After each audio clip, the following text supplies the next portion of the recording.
Well, you know, powerhouse vocalist and songwriter Lou Gramm can be heard each day and every day all over the world on radio, iPods, CD players, television commercials, music videos, and of course jukeboxes. He has become the voice of a generation and among the most distinctive and powerful voices to emerge from rock and top 40 radio. Gramm, the lead vocalist and co-writer of the multi-platinum band Foreigner, remains one of the most recognizable performers in music today.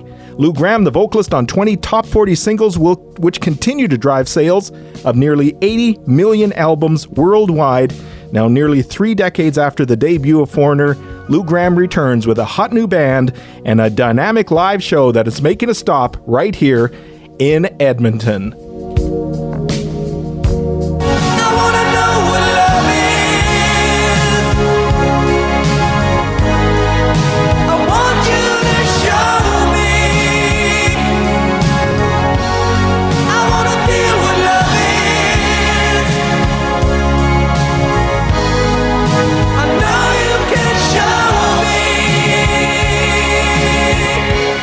And I'm happy to say that he joins me on the phone line right now. Lou Gramm, welcome to the program. Thank you. Good to be here. Yes. That's quite an introduction, I'll tell you. Well, you have quite the resume to back it up.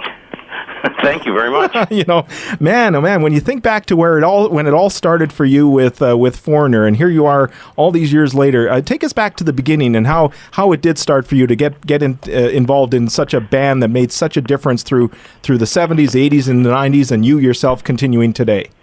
Well, I was in a band in my hometown, Rochester, New York, that was called Black Sheep, and we recorded two albums on Capitol Records. And we're on tour opening for Kiss, of all bands. Okay. And unfortunately, our truck slid off the New York State Thruway on Christmas Eve, 1975, and the equipment was destroyed. So we by the time the insurance settled on it and we were able to get new equipment, it was 2 months later. We had lost our spot on the tour. And the record company kind of dropped us because we weren't able to promote our new album. So just about that time, I had gotten a call from Mick Jones. He actually called my parents' house, asking. And when I spoke to him, he asked me if I wanted to come to New York and audition for this new band he was putting together. And I told him that I was still trying to get my band on its feet and back in the game. So he said, "Okay, think about it." He says, and "I'll call you back in a week or so." Well, I talked to my band members about it, and they all thought I should take the chance and audition. So when Mick called back, I told him that I would come to New York and audition, and I auditioned in a studio, and I had the lyrics of "Feels Like the First Time" put in front of me, and was sent out into the studio, and was asked to sing the song the way I would hear it, you know. Yeah. And after a couple takes, they came back in. I came back in, and then they did that with 2 or 3 other songs, and I had only brought a small duffel bag with 1 change of clothes, and they said, "Can you stay another couple days?" And I go, "Well, I guess so." And then a couple days led into a week, into 2 weeks, into 3 weeks, and you know, I'm going, "Hey guys, I only have 1 change of clothes here." Yeah. You know, and I says, "Look," I says, I've been staying here now for quite a while. You mean to tell me you can't tell me if I'm in or not? You know, and they said, oh yeah, sure, you're in, you know. And here we are, a multi-platinum album sold ever since, and you're still going strong. I've been waiting for a girl like you to come into my life. You're as cold as ice. You're willing to sacrifice our love. Fill my eyes with that double vision. Well, I'm hot-blooded. Check it and see. Well, very recognizable songs if you were listening to the radio back in the late 70s through the 80s and even today, because they have that staying power. I'm with singer-songwriter Lou Gramm, former lead vocalist of Foreigner and now touring as the Lou Gramm Band. You know, songs like that, Lou, what is the key of having that staying power as Foreigner has had over all these years? Well, I think that the songs had a strong, infectious vocal hook, and lyrics that a lot of people can identify with, I think catchy chords and real good guitar riffs, you know. And when you think of anthem songs, I mean, one that's right at the top of the list of any anthem songs from any decade has to be "I Want to Know What Love Is." Oh yeah, I think that's definitely way up there. And why would that be? Like, what is why has that song been so recognizable even after all these years? I think it crosses the spectrum of love. You know, whether it's love between a couple, or it could be love of a parent to its children, and it definitely could be the love of God, for sure. Yeah, well, even in the Christian community, people have embraced that song. I know it wasn't written like that, but it, like you said, it can be equated in different ways. It really can. Yeah, and you yourself being a Christian, can you tell us about your faith life quickly? Well, I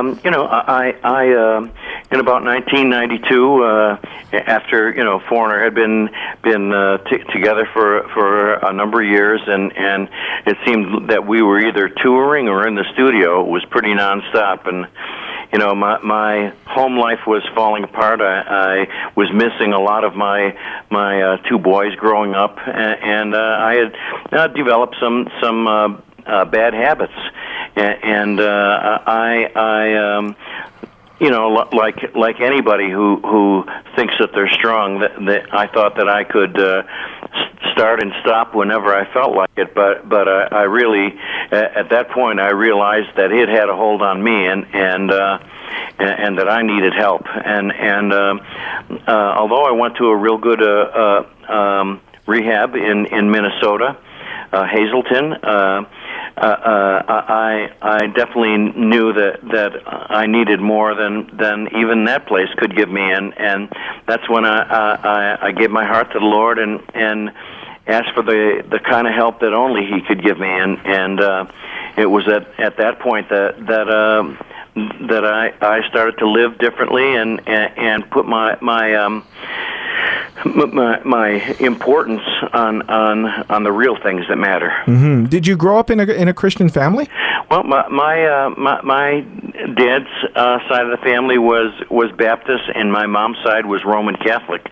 So there was a lot of infighting between the families. Sure. And I grew up going to a Catholic church until I was 16 or 17 years old. Okay. Now, also tell us, Lou, I know you went through a health scare quite a few years ago, and there was some concern that you might not even sing again. Yep. Around 1997, Foreigner was set to do a tour of the Far East, Japan and such, and I was developing headaches. I mean, really bad headaches. Only in the morning. They were far worse than any hangover I'd ever had. But by that time, I was 5 years clean and sober, and I couldn't figure out where these headaches were coming from. And the other symptom was my long and short-term memory was getting very spotty. I would go to call my mom and dad and get 2 or 3 numbers into their phone number and totally blank on the rest, to the point where I'd have to look in my little notepad and use that to call their telephone number. It was just, and I would. Another thing was I would see people who I recognized, but could not place their name for the life of me, and I knew the name very well, but it was just escaping me. And it was at that point that I told my doctor about it, and he suggested that I get an MRI, and that was the beginning of the process. They found a non-cancerous tumor about the size of a large egg with tentacles that were wrapped around my optic nerve and my pituitary gland. And so at that point, you were thinking your career is over? I was thinking my life was over. Okay. Because not only did the doctors at Rochester Strong Memorial Hospital, who are very excellent, were reluctant to operate on it.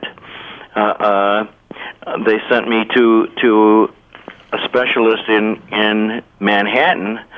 And he told me that he would operate on it, but he was very blunt when he said my chances of surviving are slim. And I went home thinking that not only my career but my life was winding down and coming to an end.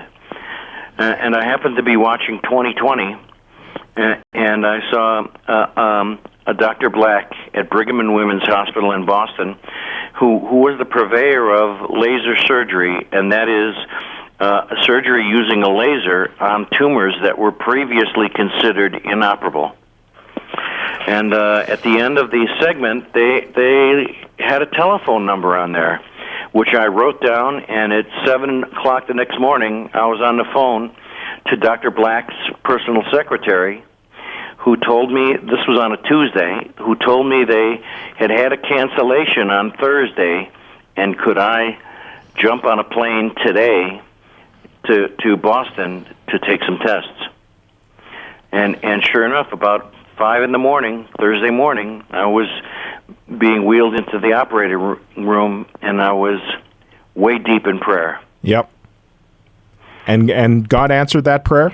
Well, yeah, and honestly, I definitely wanted to be a father to my children, and wanted to continue to, live life. But I really prayed for His will, and if He wanted to take me, then that I was ready. Right. Well, He didn't take you. Has it affected your voice at all? At first, it affected everything. For the next 2 or 3 years, I developed sleep apnea. I got in some bad accidents falling asleep at the wheel. I turned in my license. I gained 100 pounds because my pituitary gland wasn't functioning. My adrenals are defunct now. There was a lot of damage done, and my life really changed, not in a good way. Yeah. But I still, felt that I was.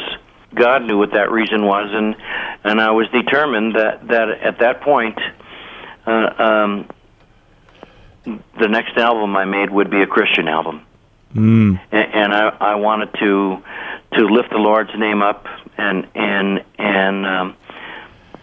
show Him that I'm using the talents that He gave me. Yep. to praise Him. Well, last time we talked, I think 6 months ago when you were in town here, we talked about that, and you said you were working on this album, the Christian album. Is it coming out? Is it out? Yeah, it's not out yet, but it's just finishing up being pressed and packaged, and it should be out within the next 2 to 3 weeks. Wonderful. Well, yeah. I mean, there's maybe the reason why God is keeping you around, to keep the music coming. Yeah, and you know what? I have felt and still feel extremely blessed. I wanna know what love is. I want you to show me. And we're with singer-songwriter Lou Gramm of the Lou Gramm Band and former lead vocalist for Foreigner that had so many hits, including that one.